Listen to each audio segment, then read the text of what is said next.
ফিজ 9 কোটি টাকার যোগ্য, সে আন্ডাররেটেড একজন খেলোয়াড়। বাংলাদেশের পেস বোলার মুস্তাফিজকে নিয়ে এমন মন্তব্য মঈন আলী ও আদিল রশিদের। নিজেদের মাঝে করা এক পডকাস্টে এমনটাই বলেন তারা। একই সাথে ফিজের ভূয়সী প্রশংসা করেন এই দুজন। ফিজকে বলেন দারুণ দক্ষ বোলার। ফিজের দাম ও তাকে নিয়ে আদিল মঈনের উক্তি নিয়ে থাকছে প্রতিবেদন।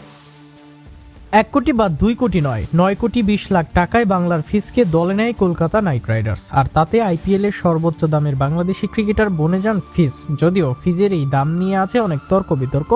অনেকে বলেছিলেন পাথিরানার বিকল্প হবেন ফিজ, তাকে এত দামে দিয়ে কেনার প্রয়োজন নেই। কারো মতে ফিজকেই দরকার ছিল না কলকাতার। তবে এদের সাথে একমত নন ইংলিশ দুই লিজেন্ড মঈন আলী ও আদিল রশিদ। তাদের মতে আইপিএল এর যোগ্য দামই পেয়েছেন ফিজ। ক্রিকেটের পাশাপাশি মঈন ও আদিল নিজেদের মাঝে পডকাস্ট করে থাকেন। বিয়ন্ড দ্য বর্ডার্স নামের সেই পডকাস্টে সারা বিশ্বে ক্রিকেট সম্পর্কেই আলোচনা করা হয়। আর সেখানেই ফিজকে নিয়ে আলাপ করেন দুইজন, যে আলাপে মূলত মঈন আলী ফিজের ভূয়সী প্রশংসা করেন। তার সাথে যোগ দেন আদিল রশিদ। ফিজের প্রসঙ্গ আসলে মঈন আলী শুরুতেই বলেন ফিজ অবশেষে এমন দাম পেল যেটা তার যোগ্য। একই সাথে বাংলাদেশের ফিজকে আন্ডাররেটেড একজন বোলার হিসেবে স্বীকৃতি দেন মঈন। তার সাথে তখন সম্মতি জানান আদিল এবং তিনিও ফিজকে নিয়ে যোগ করেন প্রশংসা।